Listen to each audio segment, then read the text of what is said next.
नमस्कार, मैं हूं प्रदीप शर्मा और आप देख रहे हैं इन24 न्यूज। आइए एक नजर डालते हैं अब तक की 25 बड़ी खबरों पर।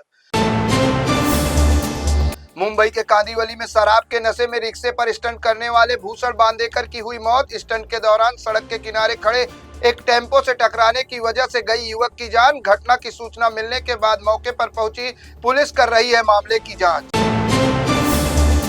मुंबई से एक हैरान कर देने वाला मामला आया सामने, जहां 11 साल के लड़के ने फांसी लगाकर दे दी अपनी जान। मुंबई के मलाड इलाके की है घटना। बाथरूम में मिला नाबालिग का शव। घटना की सूचना मिलने पर घटना स्थल पर पहुंची पुलिस कर रही है मामले की जांच।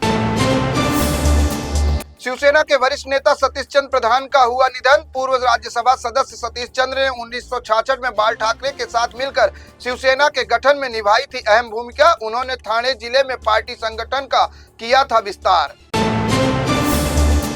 अभिनेत्री प्राजक्ता माली ने महाराष्ट्र के मुख्यमंत्री देवेंद्र फडणवीस से की मुलाकात। इस दौरान उन्होंने भाजपा विधायक सुरेश धास की आलोचना और उनसे माफी मांगने की कही बात। धास ने माली का नाम बीड़ सरपंच संतोष देशमुख की हत्या मामले में था घसीटा।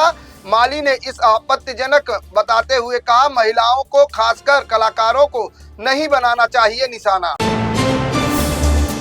महाराष्ट्र की नागपुर पुलिस ने 4 आरोपियों को किया गिरफ्तार। ये आरोपी 2000 के नोट बदलने का करते थे काम। 2000 रुपए के नोट को चलन से कर दिया गया है बाहर।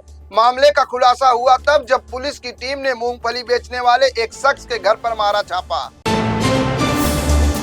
महाराष्ट्र के धाराशिव में उमरगा तालुका की 3 स्कूली छात्रों ने कोरियाई बीटीएस बैंड से मिलने के लिए सारी हदें कर दी पार। उन्होंने पहले घर से पैसे चुराए और फिर खुद की किडनैपिंग की रची साजिश। हालांकि उनके इस फर्जीवाड़े का पुलिस ने महज 30 मिनट में कर दिया खुलासा। नागपुर शहर में एक युवक ने कब्रिस्तान के चौकीदार की गला रेत कर की हत्या। आरोपी युवक सिजोफ्रेनिया नाम की बीमारी से था पीड़ित। पुलिस ने 39 वर्षीय आरोपी अनोन मिथिला प्यारे जी को किया गिरफ्तार। 12वीं कक्षा की छात्रा काम्या कार्तिकेयन ने एक ऐतिहासिक उपलब्धि अपने नाम की।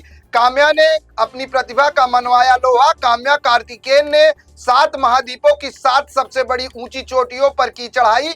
वह ऐसा करने वाली दुनिया की सबसे कम उम्र की है किशोरी। उन्होंने ये उपलब्धि हासिल कर रच दिया इतिहास। नवी मुंबई के लिए रविवार का दिन रहा ऐतिहासिक, जहां नवी मुंबई एयरपोर्ट पर पहले कमर्शियल विमान की हुई सफल लैंडिंग। 17 अप्रैल 2025 को हवाई अड्डे के उद्घाटन होने की है उम्मीद। मई 2025 के दूसरे सप्ताह तक हवाई यातायात की आवाजाही हो जाएगी शुरू। महाराष्ट्र के नवनिर्वाचित मंत्री नितेश राणे का विवादित बयान आया सामने। कहा, केरल है मिनी पाकिस्तान, इसलिए राहुल गांधी और उनकी बहन प्रियंका गांधी जीत कर आते हैं। सांसद बनने के लिए ऐसे ही लोग उनको देते हैं वोट। पंजाब में जारी किसान आंदोलन के कारण राजस्थान से जुड़ी लंबी दूरी की ट्रेनें एक बार फिर हुई प्रभावित। उत्तर पश्चिम रेलवे ने 30 और 31 दिसंबर को 20 ट्रेनों को आंशिक रूप से पूरी तरह से कर दिया है रद्द। रेलवे ने रद्द की गई ट्रेनों का जारी किया शेड्यूल, जिसमें यात्रियों को अपनी यात्रा के लिए वैकल्पिक व्यवस्था करने की मिलेगी मदद। विधानसभा चुनाव से पहले दिल्ली में आम आदमी पार्टी के संयोजक अरविंद केजरीवाल ने की एक नई योजना की घोषणा। केजरीवाल ने पुजारी और ग्रंथी सम्मान योजना का किया ऐलान। कल से होगा योजना के लिए रजिस्ट्रेशन। दिल्ली की आप सरकार की पुजारी और ग्रंथी सम्मान योजना के तहत मंदिर के पुजारियों और गुरुद्वारे के ग्रंथियों को दी जाएगी 18,000 रुपए की राशि। पूर्व सीएम केजरीवाल ने कहा कि देश में ऐसा हो रहा है पहली बार। कल कनॉट प्लेस के हनुमान मंदिर में जाकर शुरू की जाएगी रजिस्ट्रेशन की प्रक्रिया। पूर्व मुख्यमंत्री अरविंद केजरीवाल के दिल्ली में मतदाताओं के नाम काटने के आरोपों पर चुनाव आयोग ने दी सफाई। कहा, इस मुद्दे पर लगातार केजरीवाल कर रहे हैं बीजेपी पर साजिश रचने का आरोप। चुनाव आयोग ने कहा, फाइनल वोटर लिस्ट 6 जनवरी तक की जाएगी जारी। सपा प्रमुख अखिलेश यादव ने मंदिर मस्जिद विवाद पर प्रतिक्रिया देते हुए योगी सरकार पर साधा निशाना। तंज कसते हुए कहा, संभल समेत कई जिलों में हो रही खुदाई को लेकर अखिलेश ने कहा, मुझे कुछ याद आ रहा है, मुख्यमंत्री आवास में भी है शिवलिंग, इसकी भी होनी चाहिए खुदाई। उत्तर प्रदेश के संभल पहुंचा समाजवादी पार्टी का प्रतिनिधिमंडल। 10 सदस्यीय प्रतिनिधिमंडल खुदाई के दौरान हिंसा में मारे गए लोगों के परिजनों से की मुलाकात। सपा प्रमुख अखिलेश यादव को रिपोर्ट सौंपेगा प्रतिनिधिमंडल। बिहार के पटना में अपनी मांगों को लेकर विरोध प्रदर्शन कर रहे बीपीएससी अभ्यर्थियों पर पुलिस द्वारा लाठीचार्ज को लेकर गरमाई सियासत। इसी बीच लोकसभा सांसद पप्पू यादव का गुस्सा प्रशांत किशोर पर फूट पड़ा। कहा कभी माफ नहीं करेगा बिहार। बिहार के पटना में छात्रों द्वारा बीपीएससी की प्रारंभिक परीक्षा के पुनः आयोजन की मांग के बीच बीपीएससी के सचिव सत्य प्रकाश शर्मा का बयान आया सामने। कहा पुनः परीक्षा आयोजित करने का नहीं उठता है कोई सवाल, हम अभ्यर्थियों से संवाद करने के लिए हैं तैयार। नए साल के जश्न के खिलाफ एक बार फिर फतवा जारी। मौलाना शहाबुद्दीन रिजवी ने 2025 के आगमन पर होने वाले जश्न के खिलाफ जारी किया है फतवा। उन्होंने सवाल उठाते हुए कहा कि इस तरह के आयोजन को बताया इस्लामिक परंपरा के खिलाफ और मुस्लिम समुदाय को ऐसे जश्न से बचने की दी सलाह।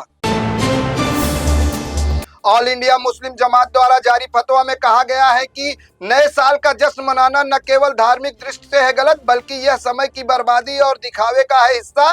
मौलाना ने फतवा जारी करते हुए कहा कि नए साल का स्वागत पूजा पाठ और इबादत से किया जाना चाहिए, न कि नशा और मांसाहार के साथ। दिल्ली में बांग्लादेशी घुसपैठियों के खिलाफ पुलिस का एक्शन तेज। 15 घुसपैठियों को पकड़कर भेजा गया वापस बांग्लादेश। दिल्ली की झुग्गी झोपड़ियों और संदिग्ध इलाके में की गई थी अवैध बांग्लादेशियों की पहचान। दिल्ली एनसीआर में हुई बारिश के बाद बढ़ी ठंड। मौसम विभाग ने दिल्ली में बढ़ती ठंड के बीच उत्तर प्रदेश की राजधानी लखनऊ और आसपास के जिलों में कोहरे को लेकर येलो अलर्ट किया जारी।